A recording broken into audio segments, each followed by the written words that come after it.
सिद्धेभ्यः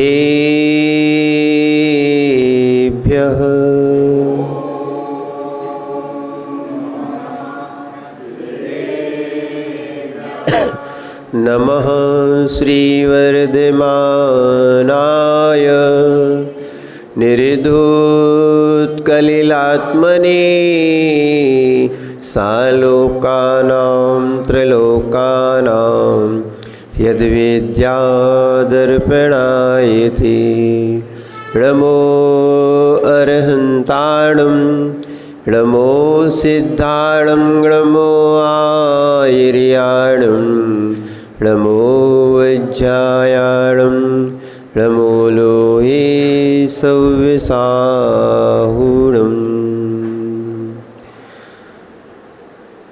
कुन्दने वर्णिधवल्गति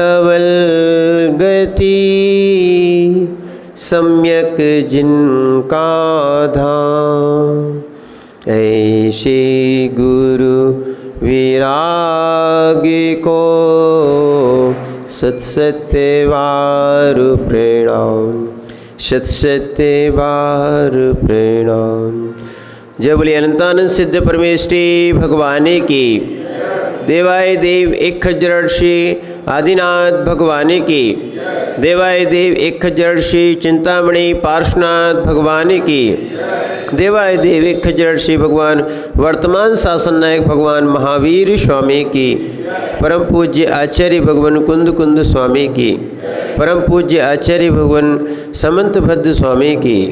परम पूज्य गणाचार्य गुरुवर विराग सागर जी महाराज की।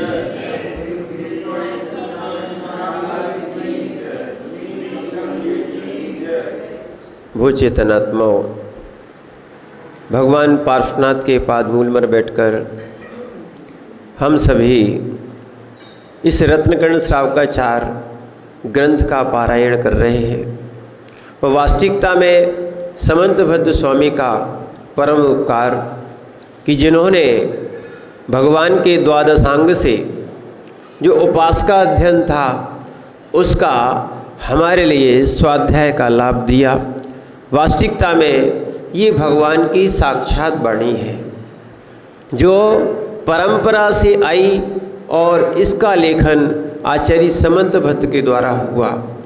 और भी बहुत से उपासका अध्ययन अंग के यानी श्रावकाचार ग्रंथ बहुत सारे आचार्यों ने भी लिखे हैं, पर मूल रूप से आचार्य समंत भट्ट अच्छी प्रज्ञा के धारक थे और न्यायाचार्य थे और बहु प्रसिद्ध रहे। इस कारण से इनकी ये कृति विशेष भी है और विशेष रूप से ये माने प्रकाशन में भी आई और सभी लोग इस श्रावकाचार्य का अधिक स्वाध्याय करते हैं। और यहाँ पर उन आचार्य महाराज ने इस दर्शन की बात को यानी सम्यक दर्शन की बात को लिखा था। जो सम्यक दृष्टि होता है उसका एक पक्का निर्णय हो जाता है। क्या सम्यक दृष्टि जीव का, बबलू भैया अच्छे समझो, आज बहुत मुख्य बात बता रहे, उसका पक्का निर्णय हो जाता है कि सुख पर पदार्थों में नहीं है। क्या है? सम्यक दृष्टि जीव का और सम्यक ज्ञानी जीव का एक निर्णय हो जाता है कि सुख पर पदार्थों में नहीं है, इसीलिए पर पदार्थों से उसको विरक्ति होती है और वो चारित्र धारण करता है। क्या है? जैसे श्वान सोचता है हड्डी से खून निकलता है। क्या सोचता है?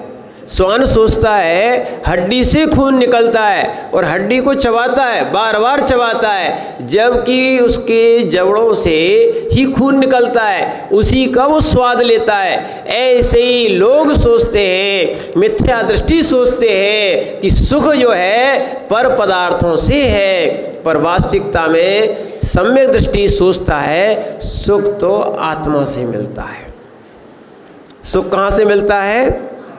और आत्मा में सुख कब मिलता है? जब जीव की निराकुल अवस्था होती है, चाहे गरीब हो चाहे अमीर हो। आकुलता है तो दुख है, चाहे व्यक्ति अमीर हो, चाहे व्यक्ति गरीब हो, और यदि वो निराकुल है तो उसको सुख है। क्या है? निराकुल है तो उसको सुख है, और आकुलता है तो उसको दुख है। ये सम्यक दृष्टि का सोच होता है। इसीलिए पर पदार्थों से जितना निराकुल होता जाता है उतना उसका सुख बढ़ता जाता है, और पर पदार्थों से निराकुल होना ही चारित्र है। क्या है? चारित्र की बात आई जब हमें मालूम ही हो गया कि सुख जो है पर पदार्थों से नहीं मिलता। कहाँ से मिलता है? आत्मा से मिलता है। और आत्मा में भी सबके पास आत्मा है, पर सबको सुख क्यों नहीं मिल रहा? क्योंकि वो लोग निराकुल नहीं हुए। मंदिर भी आते हैं तो पूजा भी आकुलता में, पाठ भी आकुलता में। देखना, अब सत्य बता रहे। अब ये जो है ना, अब लोग कहते सुख नहीं मिल रहा है, पूजा में भी सुख नहीं मिल रहा है, स्वाध्याय में भी आकुलता, व्रतों में भी, माने जितने मिल जाए इकट्ठे ले लो। अब क्या है, वहाँ अभिषेक भी चल रहा है, अभिषेक भी देखना है, इधर पूजा भी करना है, इधर माला भी फेरना है, इधर स्वाध्याय भी सुनना है। अब बताओ कैसे काम बनेगा? क्या है? व्यक्ति जो है ना निराकुल नहीं होना चाहता है। निराकुल नहीं हो गए तो आप सुखी नहीं हो सकते हो। और निराकुल होने के लिए आज आ रहा है, निराकुल होने के लिए जीवों को व्यावृत्ति करना पड़ेगी। नया शब्द सुनो आप, व्यावृत्ति करना पड़ेगी, विरक्ति रखना पड़ेगी। क्या करना पड़ेगी? हाँ, उस चीज़ का त्याग करना पड़ेगा। अगर सुख चाहिए है, वास्तविकता में सुख चाहिए, सबसे पहले निर्णय कर लो पर वस्तुओं में सुख नहीं है। क्या है? सबसे पहले आपका निर्णय हो जाना चाहिए पर वस्तुओं में सुख नहीं है। बस वास्तविकता है, अगर आपने पर वस्तुओं में सुख नहीं है इसका निर्णय कर लिया ना, क्योंकि यही तो निर्णय अच्छे अच्छे धर्मात्माओं का, अच्छे अच्छे लोगों का नहीं हो पाता। पहले तो पर वस्तुएं समझें और फिर पर वस्तुओं का उसमें मेरा सुख नहीं है ऐसा एक निर्णय हो जाए, तब तो कुछ बात बने। जो सम्यक दृष्टि होता है ना, फिर बार बार कहा गया, इतने दिन से आप सुन रहे हो संसार, शरीर और भोग, तीन बातें कहेंगे कि नहीं? कौन कौन सी? संसार, शरीर और भोग, इनसे विरक्त होता है। अब आपने इतने दिन से प्रश्न नहीं किया, क्यों वकील साहब? एक आध बार कर लिया करो प्रश्न कि महाराज जी ये संसार, शरीर, भोगों से विरक्त क्यों हुआ? क्या कारण था? क्या कारण था कि इन वस्तुओं को छोड़ा? क्योंकि सम्यक दर्शन और सम्यक ज्ञान हो गया, सही निर्णय हो गया है। क्या हो गया है? अभी तक जिनको सही निर्णय नहीं हो पाया है वे मोक्ष मार्गी नहीं बन पाए और न बन पाएंगे। चाहे व्रती भी हो जाएं, क्या सुख, वास्तविकता में सुख कहाँ से होता है? आत्मा से होता है, पर द्रव्यों से सुख होता ही नहीं है।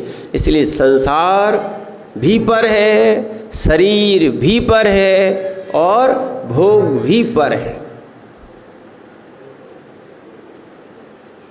अच्छे से समझो इस बात को, क्योंकि जब तक सम्यक दृष्टि का ये निर्णय नहीं होगा ना, तब तक उसके अंदर चारित्र्य का अंश भी नहीं आएगा। और जो व्यावृत्ति है या जो त्याग है या ज्ञान का निर्णय का जो फल है, वो चारित्र्य उसको प्राप्त नहीं होगा। पेड़ लगाया, फल नहीं मिला तो काहे को लगाया? कुछ ना कुछ तो फल होता है, कोई छायादार फल लगाता है, कोई शो वाला फल लगाता है या वृक्ष लगाता है। अगर फल ही नहीं मिले उसका तो पेड़ लगाए क्यों? है कि नहीं? कोई भी कार्य किया जाता है कोई ना कोई उद्देश्य की पूर्ति के लिए किया जाता है, उसका कोई ना कोई प्रयोजन होता है। ठीक है, अगर जीव अब मंदिर आते तो किस लिए? क्या है, लोग बोल रहे थे महाराज जी इसलिए तो आना ही बंद कर दिया, सुनना ही बंद कर दिया। क्यों? आपने कह दिया कि महाराज मांगना नहीं। हाँ, संसार की वस्तुएं नहीं मांगना। क्या है? दुखों का क्षय हो, कर्मों का क्षय हो, बोधि समाधि की प्राप्ति हो, ये तो बोल सकते हो आप। क्या है? प्रशस्त निदान, ये होता है। ठीक है ना, ये कर सकते हो, पर इनको आगम में निषेध नहीं है। पर जो संसार शरीर और भोगों के लिए जो मांगा जाता है, जो निदान कहा जाता है, वो नहीं करना चाहिए। क्या है? और वास्तविकता में नहीं तो अपन को सुख मालूम है कहाँ से मिल रहा है। अगर निर्णय हो जाए सुख कहाँ से मिल रहा है, सुख कहाँ से मिलता है, नहीं आ रहा समझ में? जोर से बोलो, डर क्यों रहे हो? अरे ऐसे डर रहे हो जैसे मैंने महाराज जी जबरदस्ती बुलवा रहे हैं क्या? सुख कहाँ से मिलता है? देखो, कम से कम निर्णय हो जाए ना, निर्भीकता से बोलो आप। सुख कहाँ से मिलता है? नहीं समझा अभी तक आपने। सुख कहाँ से मिलता है? कहाँ से मिलता है? आत्मा से ही मिलता है। आत्मा के बाहर सुख नहीं है। क्या नहीं है? आत्मा के बाहर सुख नहीं है। जो आत्मा के बाहर सुख सोचता है, सुख खोजता है, वो अज्ञानी। जैसे श्वान हड्डी चबाता है, श्वान हड्डी चबाता है, ऐसे ही संसार के लोग पर वस्तुओं से सुख चाहते हैं। सुख तो आत्मा से होता है। कहाँ से होता है? आत्मा का विषय है, पर वस्तुओं में सुख कहाँ? और जब ये निर्णय हो जाता है फिर उसको पर वस्तुओं का संग्रह कहाँ?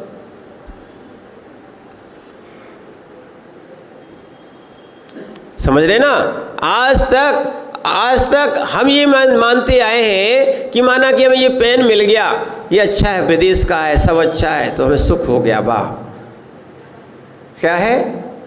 हम वास्तविकता तो यही माने हैं, कपड़ों से, भोजन से, मकान से, दुकान से, पैसे से, हीरे से, क्या क्या माने बैठे हैं। माने पत्नी से, पति से, बच्चों से, घर से और कुटुंब से, समाज से और भी चीज़ों से हमें क्या मिलता है? सुख मिलता है। सुख तो आत्मा से मिलता है। वकील साहब, नहीं है बबलू भैया, सुखाभास है, ये कहो, यही कहना पड़ेगा। क्या है? वास्तविकता में जो सुख की बात कर रहे हैं, आत्मिक सुख की क्षण भर भी अगर आत्मिक सुख आ गया ना, फिर आप अन्य सुखों को, माने अन्य जो इंद्रिय सुखों को आप नहीं भोग पाओगे। क्या है? जिनका जैसी चारित्र मोहिनी कर्म मंद पड़ता है, इसीलिए वो थोड़ा सा संयम लेते हैं। जब उनको थोड़ा सा संयम में आनंद आने लगता है, वो बड़ा संयम ले लेते हैं। क्या है? समझना, लोगों को इतना सा हीरा मिल जाए बस, कितना सा, क्षणिक छोटा सा, फिर क्या है, वो खोदना और प्रारंभ कर देते और खदान लगा लेते। ऐसे ही है ना, जब छोटा मिला है तो बड़ा भी मिलेगा। अब जिसको खोदा और निकला वो कांच, या निकला वो और कोई पत्थर, ठीक है ना। ऐसे ही सुख भी जो है ना, सुख सुख है, चाहे छोटा हो चाहे बड़ा हो। ऐसी सुख आत्मा से ही होता है। सुख पर पदार्थों में नहीं है। जब तक ये निर्णय आपका नहीं होगा, आप नहीं छोड़ पाओगे। आप क्या अच्छे अच्छे महाराज नहीं छोड़ पाएंगे, इसीलिए तो वो समझ नहीं रहे, वो सुख खोज रहे हैं अन्य वस्तुओं में, और जिसलिए घर छोड़ा था वो भी छूट गया, वो विषय भी छूट गया, वो सुख भी छूट गया, वो भी धन में सुख मानने लगे।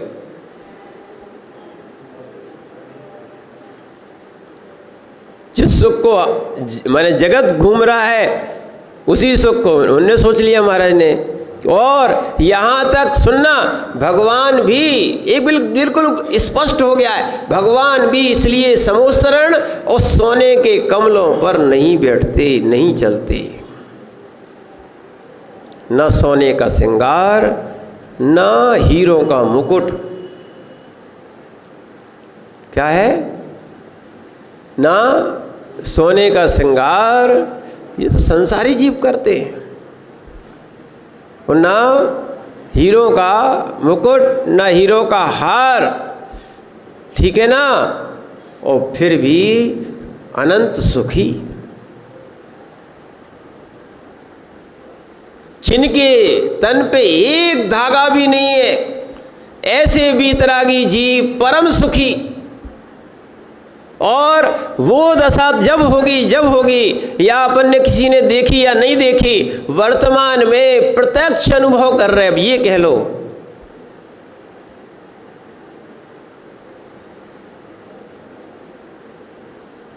जितना धन उतनी चिंता, कैसा है? जो अब आप ही अनुभव करो, जिन जिन के पास जब व्यवस्थाएं नहीं थी, जब छोटे थे, खाना पीना खेलना पढ़ना, उस सुख के दिन थे कि नहीं थे? और अब हंसना भी चाहते हैं तो हंस नहीं सकते, कहना भी चाहते तो कह नहीं सकते, बड़ों के साथ और दिक्कत होती, अपनी बात किसी को बताओ तो और हंसेंगे, लो और लो बनो बड़े और लो जिम्मेदारियाँ। समझ में आ रहा कि नहीं? कि जैसे जैसे जीव सोचता है कि साधनों को इकट्ठा करता जाता है और रखता जाता है, वो दुखी होता चला जाता है, जबकि सबसे पहले निराकुल अवस्था थी, सुखी था। जब तक संयोग नहीं था तब तक सुखी था, और जैसे जैसे पर पदार्थों का इसने संयोग कर लिया वो दुखी होता गया।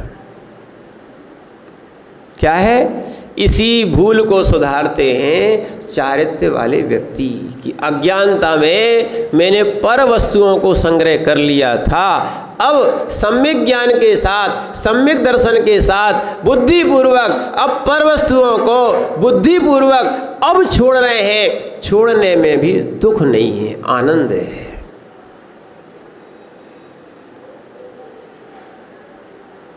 क्या है? छोड़ने में भी दुख नहीं है, ध्यान रखना, दुख नहीं है, आनंद है। ये वस्तु मेरी नहीं थी और मैंने छोड़ दिया तो बहुत अच्छा किया कि नहीं किया? और इस बात का समय सार में एक उदाहरण दिया, बहुत अच्छा उदाहरण दिया। क्या? एक व्यक्ति था और एक चद्दर ओढ़े हुए सो रहा था, ठीक है, और एक व्यक्ति दूसरा आता है, उस व्यक्ति को जगाता है कि भैया ये चद्दर हमारा है। क्या बोलता है? ये चद्दर हमारा है। दोनों के एक से थे पर दोनों में निशान भी थे। जैसे ही उस व्यक्ति ने देखा कि ये चद्दर में निशान हमारा नहीं है, उसने तुरंत वापस कर दिया। क्या कर दिया उसने? क्योंकि हमारा नहीं है। ऐसे ही ज्ञानी जीव जब सोच लेता है, समझ लेता है कि हमें पर वस्तुओं से सुख नहीं मिलता है, तो पर वस्तुओं का संग्रह क्यों? आज मूल धारा में प्रवेश हुआ है आपका आनंद। क्या है? आज आप प्रवेश करो, वास्तविकता क्या है, फिर आपको समझ में आएगा। फिर आप कहोगे कि हाँ, अब हम परिग्रह परिमाण कर सकते हैं। ज़बरदस्ती का नहीं। उन्होंने कहा कि महाराज जी हमने कर लिया एक मकान का और धीरे से बगल के दूसरा का और ख़रीद लिया है ना, अब आ गया तो जाता कहाँ है लोग। फिर उसके बाद धीरे से दीवार या उसमें दीवार में एक दरवाज़ा बना दिया तो घर तो एक ही हो गया ना। क्या कर दिया, घर तो एक है ना। ये कहाँ कहा था इतना चौड़ा इतना लंबा इतना बड़ा। क्या है, खेत मिला तो मेड़ निकाल दी। क्या है, सोने के लिए मर्यादा से उसमें सोना और मिला दिया। जाता क्या है, चीज़ें तो एक ही तो पहनना है। क्या है, जैसे एक आसन से भोजन करना है। देखना राग, देखो राग सो ओ अच्छा काम किया कि गैस के बगल में बैठ गए। क्या है, गैस के बगल में बैठ गए और कम से कम 3-4 घंटे के बाद उठे कि खाते रहे, धीरे धीरे थोड़ा थोड़ा खाते, एक ही बार तो खाना है। अरे ऐसा क्या है, अज्ञानता में हो जाता है। आपसे कह नहीं रहे, हम आपकी बात नहीं बताना चाहते, पर ये बता रहे ये अज्ञानता है कि भाई देखो एक ही बार तो खाना है और फिर वहीं चाय भी पी ली उसी में और उसके बाद फिर खाना भी खा लिया। फिर इसके बाद क्यों इकट्ठा पेपता नहीं है, खपता नहीं है। सो धीरे धीरे 2-4 घंटे तक खाते रहे और फिर उठे सो बोले कि हमारा बस अब एक आसन हो गया।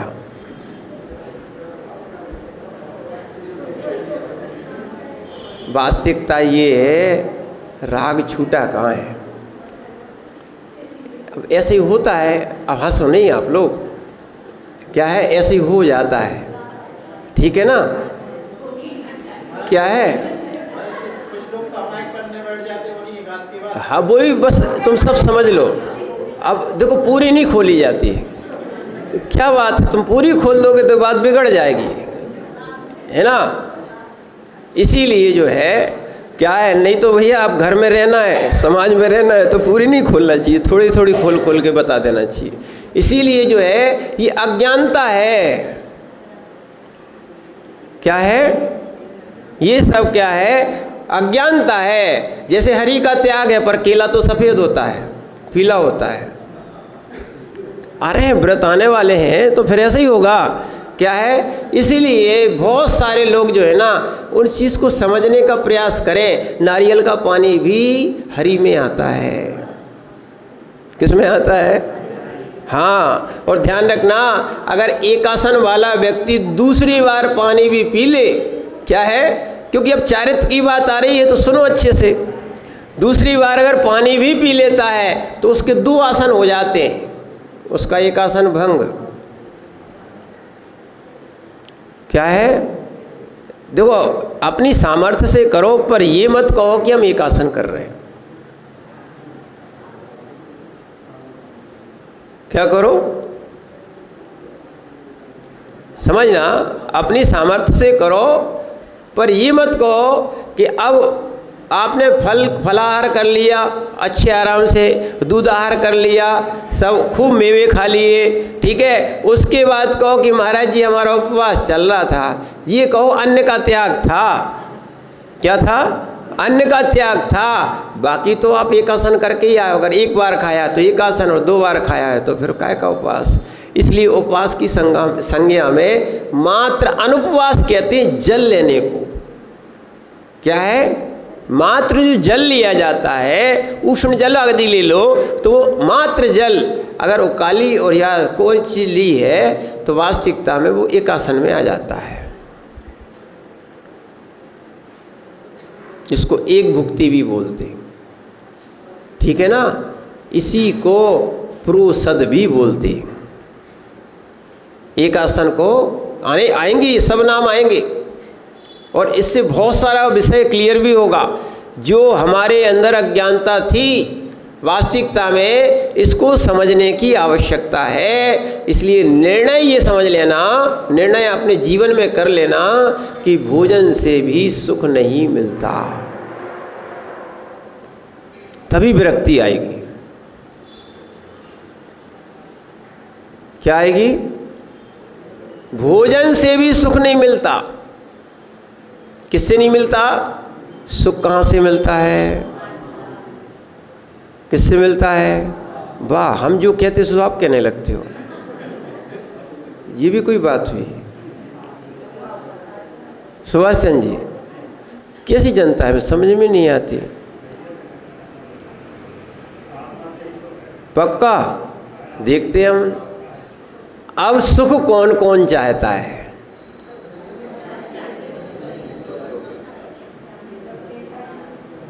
जे त्रिभुवन में जीव अनंत, सुख चाहे दुख ते भयवंत।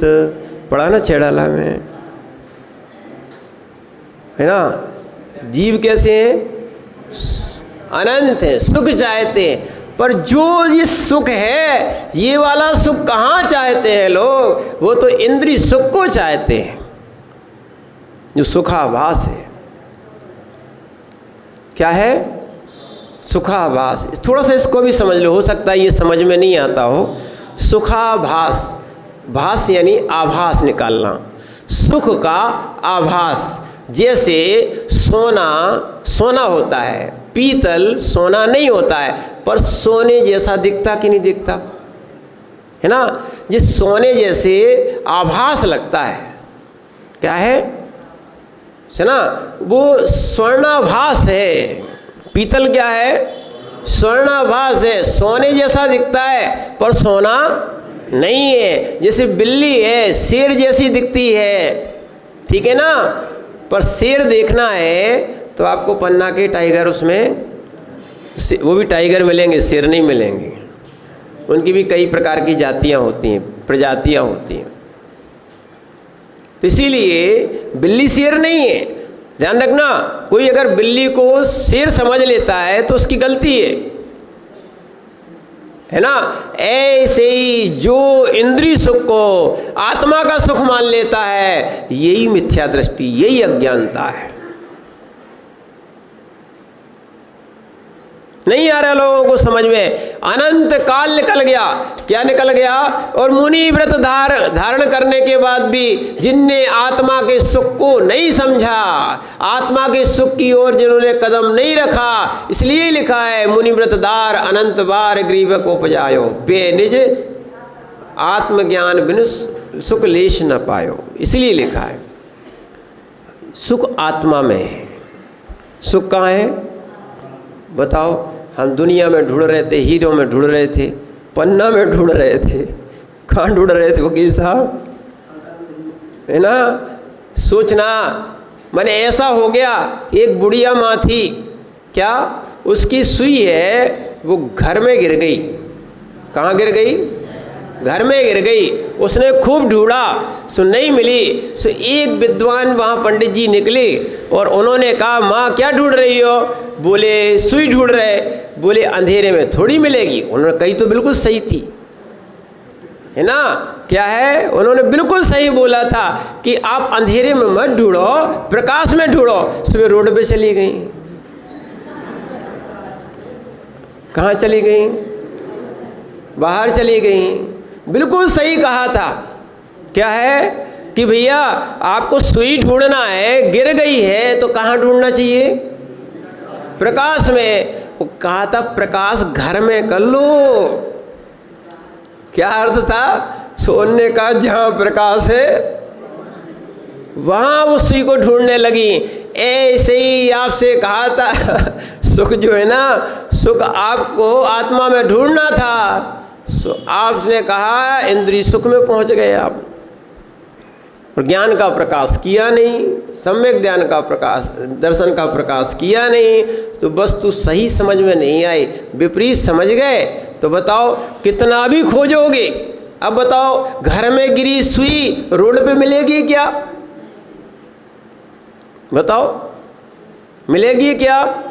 ऐसे ही अब देखो, ऐसे ही अब आप जो सुख आत्मा में है वो सुख पर पदार्थों में ढूंढते हो, और महाराज और भगवान के पास आते हो, बार बार निवेदन करते हो, हे भगवान हमें सुखी कर दो, हे भगवान हमें सुखी कर दो। वो कैसे सुखी करें? सुख तो कहाँ था? आत्मा में। और तुम ढूंढ रहे हो क्या? ओ ऐसे नहीं, कवियों ने खूब पूजाएं बनाई और पंक्तियां बनाई और खूब लिख दिया है ना। जो संसार विषय सुख होता तीर्थंकर क्यों त्यागे। खूब पढ़ लेते हो, पढ़ा है, बस एक है अपने पास, एक ही बात है, क्या है, पढ़ा है अपने पास।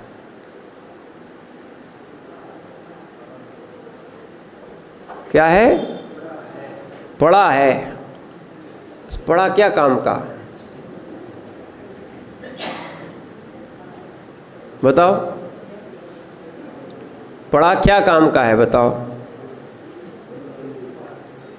जब यदि वो समय पे काम नहीं आ रहा है, ज्ञान भी रखा हो तो वो क्या काम का, धन भी रखा हो। अब बैंक में करोड़ों रुपया रखे हो, क्या मतलब कि अगर तुम भिखारी बने घूम रहे हो, क्या है, ऐसी वास्तविकता है। ज्ञान जो है ना, ये पूरा सही लिखा था, आपको पूजा के माध्यम से, आपको पंक्तियों के माध्यम से, आपको विनतियों के माध्यम से सब सिखाया जा रहा था। सुख कहाँ है, सुख कहाँ है। नवीन भैया, नवीनता में नहीं है, क्या है, सुख कहाँ है। अब आपने भी सुन लिया, मैंने, बहुत अच्छी बात है। सुख वास्तविकता में, आत्मा में है, कहाँ है। अगर ये निर्णय अगर हो गया, फिर व्यक्ति सुख की खोज में आगे बढ़ता है और जो सुख के साधन नहीं थे उनको छोड़ता है। हमारा समझ में, जो सुख के साधन नहीं थे उनको छोड़ देता है, और वही है चारित्र। जब सुख है ही नहीं, जिस सम्यक ज्ञानी का निर्णय हो गया, जिसको हे उपाधि का ज्ञान हो गया, ऐसा जीव फिर क्या है, फिर वो व्यावृत्ति करता है, विरक्त होता है, किससे, पापों से। क्या है, ध्यान रखना। इसलिए ये श्लोक नंबर आगे 39-49, यहाँ पर आचार्य महाराज यहाँ समझा रहे हैं कि चारित्र की परिभाषा कहो, चारित्र का क्या लक्षण है, चारित्र किसे कहते हैं। आप इतनी व्याख्याएं तो करी, चारित्र अधिकार भी शुरू कर दिया, राग देश से रहित चारित्र होता है ये भी बताया, पर वास्तविकता में चारित्र किसे कहते हैं। आचार्य समंत भद्र स्वामी की परिभाषा कैसी है उसको अपन पढ़ते हैं। 49 नंबर का श्लोक है। हिंसा नित्यचौरेभ्यो, हिंसा नृत्यचौरेभ्यो, मैथुन सेवा परिग्रहाभ्याम च, मैथुन सेवा परिग्रहाभ्याम च, पाप प्रणालिकाभ्यो, पाप प्रणालिकाभ्यो, विरति संज्ञस्य चारित्रम। पढ़िए एक साथ, हिंसा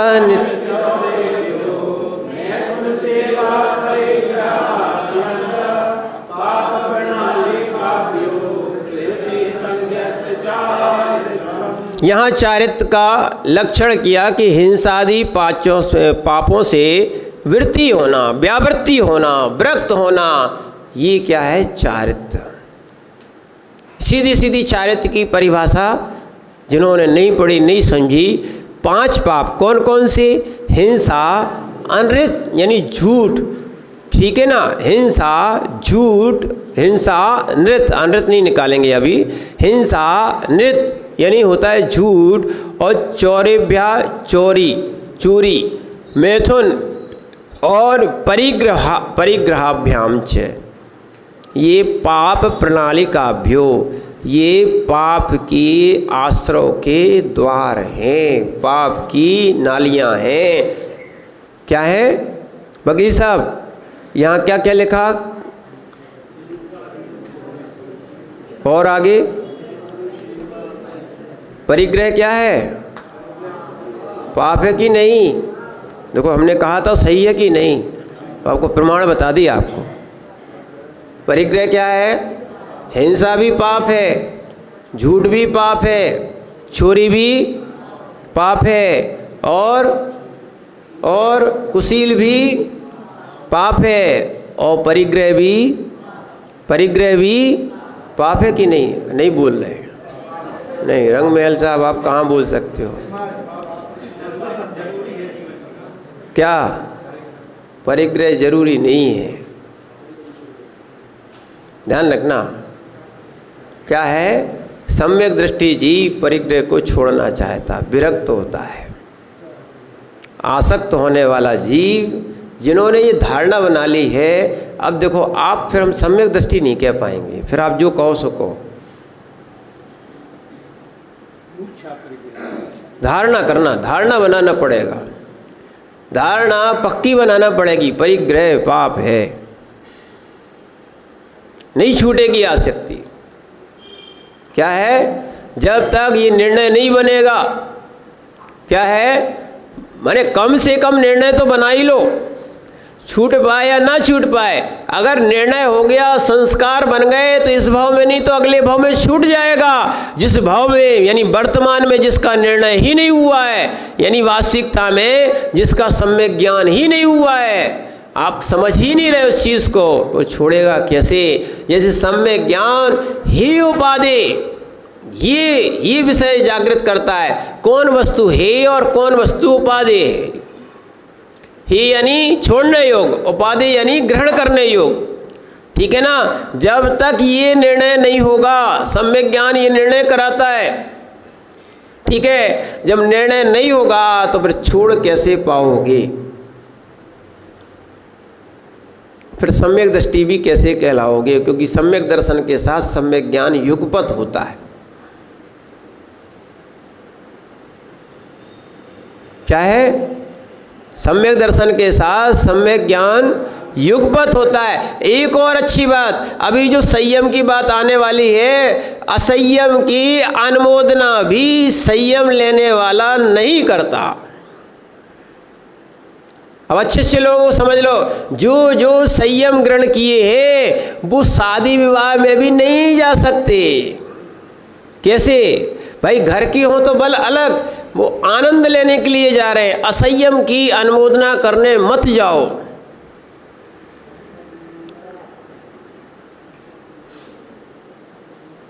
क्या है? जितना हो सके टालो। जिनको संयम लेना है वो संयम की अनुमोदना करें, जिनको संयम नहीं लेना है उनकी बात भी जाने। क्या करें? समझ रहे ना आप बात को?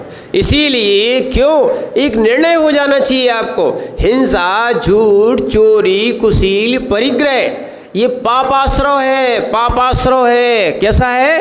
पापाश्रय है। और निरंतर एक और ध्यान रखना, जिन्होंने व्रत नहीं लिया है उनका निरंतर हो रहा है। और जिन्होंने अगर एक देश ले लिया क्या है तो एक देश रुक गया, जिसने सर्वदेश ले लिया है उसका सर्वदेश रुक गया।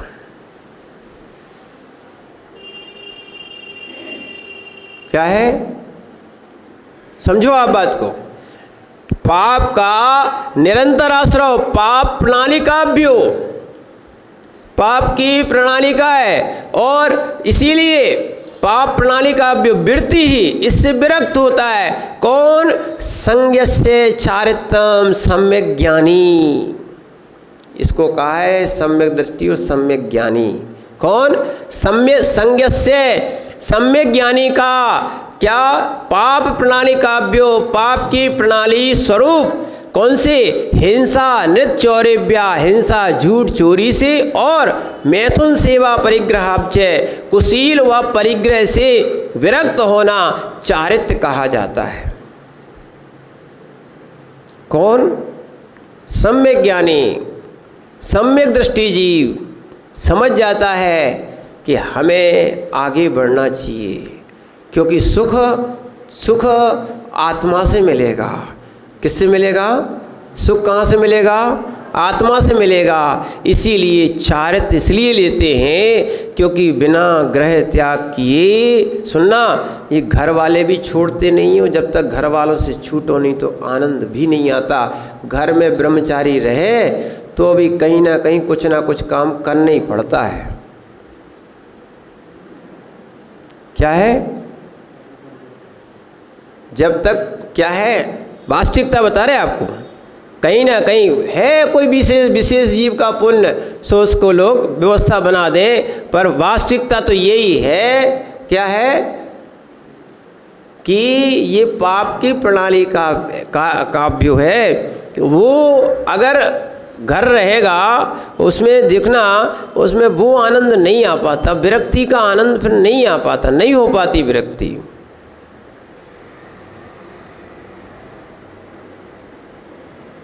क्योंकि जहाँ जहाँ संग होगा, जहाँ जहाँ संग होगा वहाँ वहाँ आत्म सुख नहीं मिलेगा।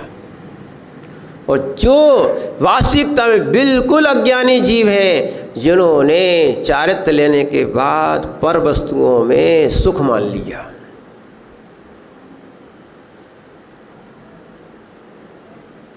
क्या मान लो ये पेन था चला गया, तुम्हारा दुखी, और तुम खूब सुंदर ला के दे दो। आजकल तो सोने चांदी के भी आने लगे ना पेन, है ना, और विदेश की और सोने चांदी के हीरे जड़े भी आने लगे। क्या है, ठीक है ना। अब जो है ना, अब आदमी क्या खूब सुखी हो जाएगा, एक अच्छा पेन मिल गया। ऐसा हुआ अहमदाबाद में, क्या है, एक भैया आए, जुड़े थे थोड़े से, बोले महाराज जी ये पेन लो। ठीक है, हमने कि नहीं है हमारे पास, नहीं बहुत अच्छा पेन है, 2010 की बात बता रहे। बोले बहुत अच्छा पेन है। ये पेन है, पेन तो पेन ही होता है, उसमें कौन सी बात है, अच्छा लिखा जाएगा, इतना ही हो सकता है। बोले नहीं महाराज ये 6000 का पेन है। क्या बोले वो? मैंने कि तो आप हम बिल्कुल नहीं लेंगे। क्या? हमने कि कौन संभाल के रखेगा? क्या है? अब ऐसी क्या हुआ अमरावती में, जब विशुद्ध सागर जी के साथ में हम लोग चातुर्मास कर रहे थे, अमरावती में एक अम्मा जी पीछे ही पड़ गई। महाराज जी हम तो चांदी का कटोरा देंगे, चांदी का कटोरा देंगे, चांदी का कटोरा देंगे। हमने कहा हमें नहीं चाहिए। क्या है? हमने कहा भाई हमें तो कटोरा चाहिए नहीं था, वो तो आचासी ने पकड़ा दिया। सही बात तो यही है।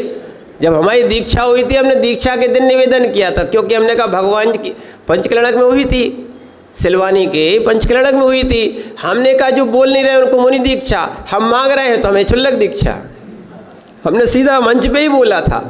हमने कहा हमें तो आपने बीच में लटका दिया। कह लगे ठीक है अभी साधना करो, जितनी योग्यता है, जो गुरु समझता है, तो ठीक है भाई आपकी बात मान ली। हमने कहा हमें चांदी के कटोरे में जीवन भर थोड़ी खाना है, हमें तो ये छोड़ना है, चाहे गिलट का हो चाहे चांदी का। हमने कहा अब प्रयोजन नहीं है, ठीक है। तो अम्मा पीछे पड़ गई, उनने आचार्य जी के पास समाचार पहुंचा दिया। एक व्यक्ति जा रहा था तो आचार्य जी ने समाचार भेजा कि विश्वनाथ सागर जी अगर सुनना, अगर चांदी के कटोरे में खाओगे तो मोटे थोड़ी हो जाओगे। हमने कहा आचार्य श्री आपने गलत समझ लिया, हमें चांदी का कटोरा नहीं चाहिए था। देने वाले इतने रागी थे, उन्होंने दूसरों से पूछवा लिया।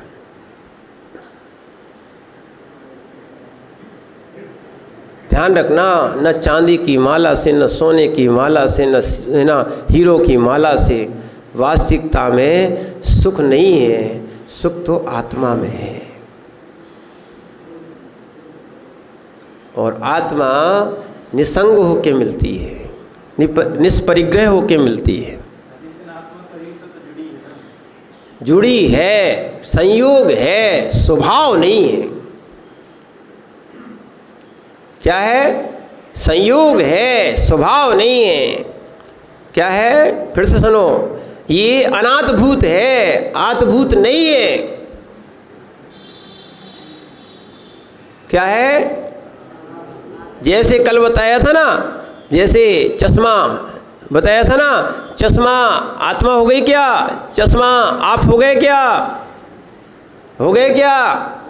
ठीक है, देखने के लिए उपयोग करते हैं, उपकरण हैं, उपकार कर रहा है, उपकरण है, निज आत्मभूत नहीं है। और यही बेजीव को समझ में आ जाए ना तो फिर क्या है, समझ में बहुत कम को आती है, समझने ही नहीं चाहते। बात तो ये है, स्वयं को समझाना नहीं चाहते लोग, इसलिए सुखी नहीं हो पाते। सुख ढूंढ रहे हैं पर सुख स्वयं के पास है, पर वो सुख प्राप्त करना नहीं चाहते। जो सुखी होना चाहते हैं वे पाप के आश्रय के द्वार को बंद करते हैं। क्या है, कोई जो विशेष समर्थ होता है तो सीधा महाव्रत लेता है, और जो नहीं है जिसमें क्षमता वो धीरे धीरे अणुव्रत लेता है। ये 5 क्या है, तो इसीलिए हिंसा निचौरेभ्यो, इनसे व्यावृत्ति करना है जीव को। हिंसा, झूठ, चोरी, कुशीलो, परिग्रह। इसीलिए हमने आपसे बताया था, देखो चारित्र अधिकार चल रहा है, लीपा पोथी बिल्कुल नहीं चलेगी। यहाँ धन को आप सुख का कारण मान लो, धन से आप बड़ा व्यक्ति मान लो, नहीं है। यहाँ तो छोड़ना कहा है, ये सब चीज़ें छोड़ने कही है, परिग्रह को भी छोड़ना कहा है। वो जो जोड़ रहे हैं, अब हमें नहीं मालूम, ये आप जानो वे सम्यक दृष्टि कैसे और सम्यक चारित्र कैसे। तो घर का छोड़ के आए हैं और दुनिया का जोड़ने में लगे हैं। अब बताओ कैसे हम लोग इस विपरीत मार्ग को मोक्ष मार्ग कह दें। जीवेंद्र भैया बताओ, कह सकते क्या? नवीन भैया अब इस कह दें हम क्या? परिग्रह मोक्ष मार्ग है, कह दें? है शरद भैया, अब दुकान पे बैठे तो कहना ही पड़ता है, कहते क्या? ध्यान रखना, गणधर की गद्दी पर शास्त्र लेने के बाद और शास्त्र सामने हो, क्या जीव कांड में स्पष्ट लिखा है 28 नंबर की गाथा में कि अगर शास्त्र को दिखाने के बाद भी जो व्यक्ति नहीं मानता है, वो हटाग्रह नहीं छोड़ता है, उसी समय से मिथ्या दृष्टि। वीरेंद्र भैया समझ जाओ क्या है। अब सामने शास्त्र रखा है, अब कैसे आंख में पट्टी बांध के बैठ जाएं? परिग्रह पाप है, हिंसा पाप है, झूठ पाप है, चोरी पाप है, कुशील पाप है, ये सब क्या है? और इनकी अनुमोदना पुण्य। बोलो आपका है, इनकी अनुमोदना, इनकी अनुमोदना। अरे कैसी बात, जो हम कह रहे वैसी कह रहे आप तो।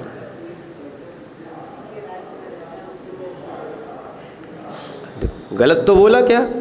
कुशील की अनुमोदना करने जाओगे, हमने पुण्य बोला उसको क्या? जितना बच सको इन पापों से।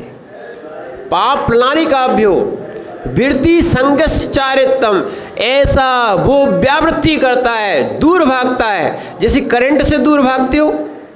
क्या है, कहीं हाथ लग गया तो चिपक जाएंगे, है ना, ये पर्याय चली जाएगी। आपको पर्याय का राग है, ध्यान रखना, पर आपको ये समझ में नहीं आ रहा, अनंत काल से इन्हीं पापों में चिपके हो, आप आश्रय कर रहे हो। अब सब लिख लेते अपनी फोटो के आगे, क्या? स्वर्गवासी। जितने ये सब स्वर्ग में जाते क्या? अब बताओ, सब लिख लेते स्वर्गवासी। अब पाप करते जा रहे हैं, कौन स्वर्ग भेजेगा बताओ? आपकी कोई रिश्तेदारी थोड़ी है वहाँ पे और वहाँ पे रिश्तेदारी चलेगी भी नहीं। बाकी साहब कोई वकालत नहीं चलने वाली वहाँ पे।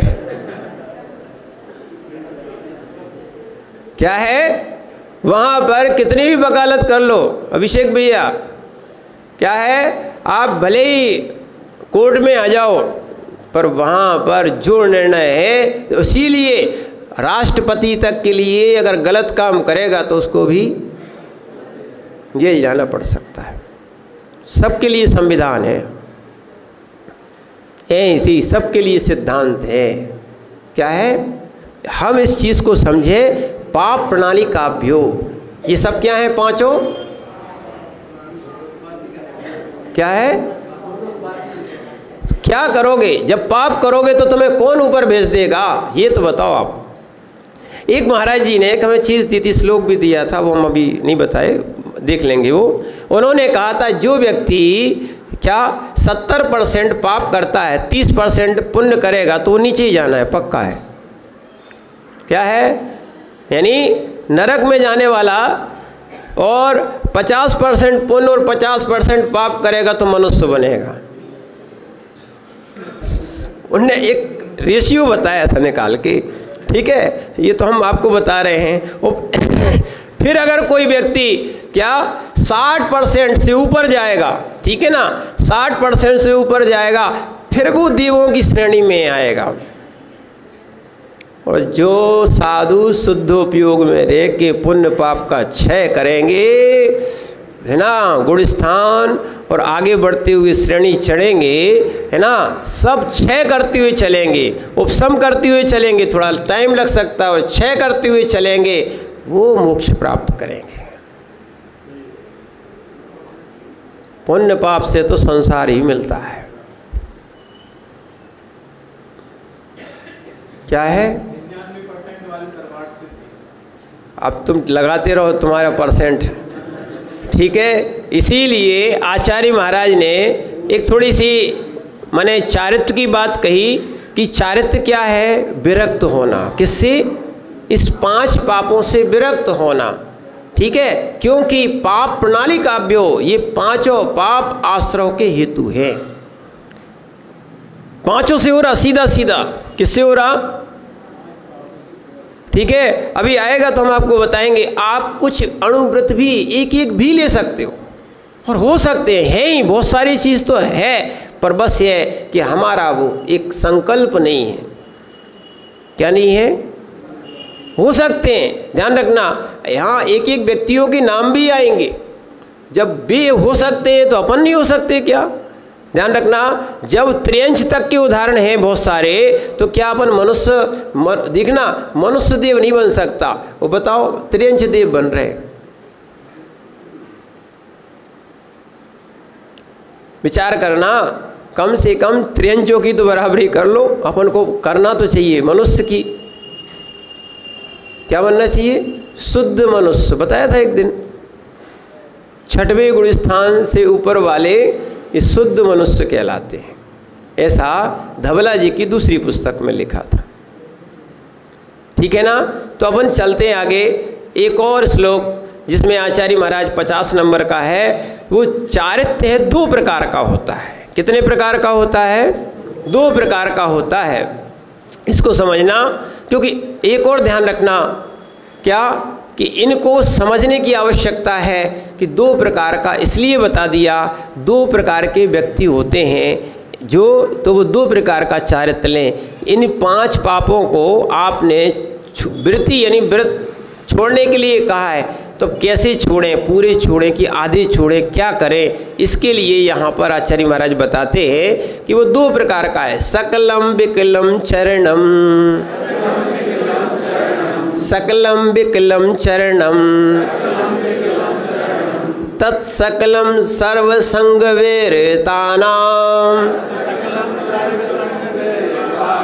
तत्सकलम सर्वसंग वेरतानाम, अनगाराणाम विकलम, सागाराणाम ससंगानाम। पढ़ो।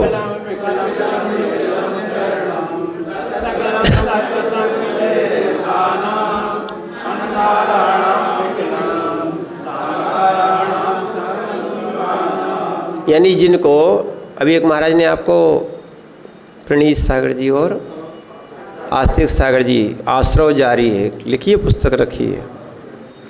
ऐसे ही जो निरंतर आश्रव को रोकना चाहते हैं वो चारित्र्य को ग्रहण करते हैं। क्या है? देखो, अगर पानी में आप नाव के द्वारा यात्रा कर रहे हैं और उसमें छेद हो जाए, ठीक है, तो क्या होगा? पानी आएगा, और पानी नहीं रोकोगे तो क्या होगा? क्या हो जाएगी? बस नैया डूब जाएगी। इसीलिए सम्यक ज्ञानी जीव समझ जाते हैं तो वो क्या है, वो कोई ना कोई, या तो वो क्या करते हैं पूर्ण रूप से बंद कर देते हैं, नहीं तो क्या करते हैं थोड़ा थोड़ा कम से कम उसको कम करने का तो प्रयास करते हैं, आश्रव को रोकते हैं, आश्रव को कम करते हैं। इसके लिए विशेष रूप से आप 6वां अध्याय जरूर पढ़ना। क्या करना? 6वां अध्याय जरूर पढ़ना। और वास्तविकता में इसलिए हिंसा आदि से विरक्ति होना आवश्यक है, ठीक है ना। तो जैसे मुनिराज देखो, जो अहिंसक बनना चाहते हैं वो रात्रि में ना चरें।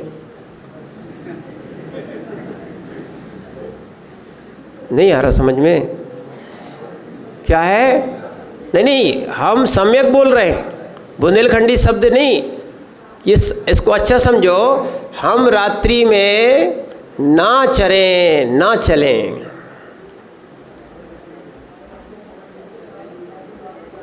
क्या है?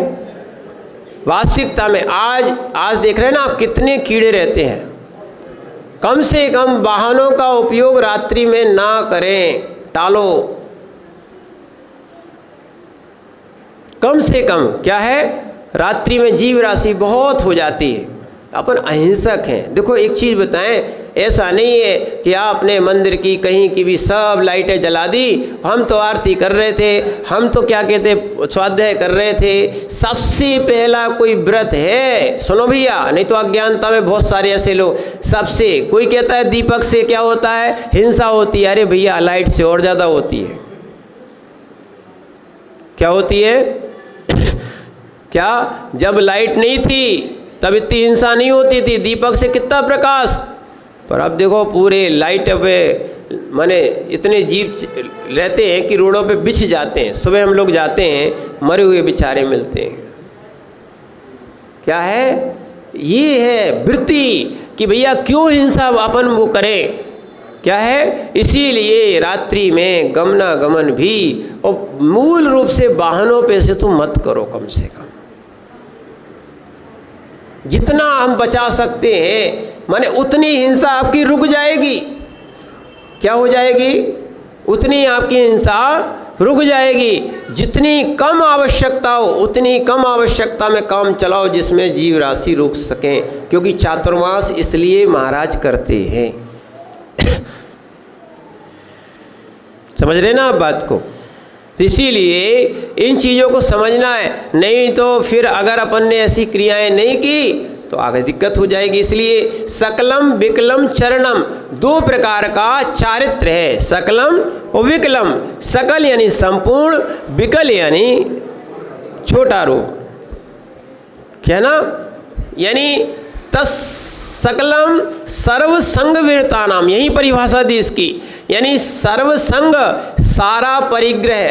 क्या है? सारा संग, संग यानी परिग्रह, वीरता नाम विरक्त होना। वकील साहब फिर वो परिग्रह की बात आ गई, क्या करें हम? क्या है? तो इसीलिए बता रहे सकल जब हो पाएंगे जब संपूर्ण परिग्रह को छोड़ देंगे। ठीक है ना? तो इसीलिए ये अनगाराणाम, और कौन होते हैं? उनको बोलते अनगार। हमने आपसे कहा था हम लोगों की संज्ञा वास्तविकता में क्या है? अनगार। बोला था ना? गलत तो नहीं बोला? अच्छा है, प्रमाण मिल गया ना? क्या मिला था? अनगार। जो घर नहीं बनाते, जिनका घर नहीं होता, वे कौन है? अनगार। समझ रहे ना आप बात को? नहीं तो आप हमारे नाम का कहीं संत निवास की विचार बनाए हो, तो इसीलिए हम आपने पहले बता दे रहे भैया। क्या है? अनगार, जिनका घर नहीं होता। विकलम, और दूसरा होता है विकल, किसका? सागाराणाम। किसका? सागाराणाम, यानी जिनका गार सहित होते वो सागार, और जो गार रहित होते यानी घर रहित होते हैं वो क्या हो गए? अनगार और सागार। इस प्रकार का दो प्रकार का चारित्र है, इसको समझने की आवश्यकता है।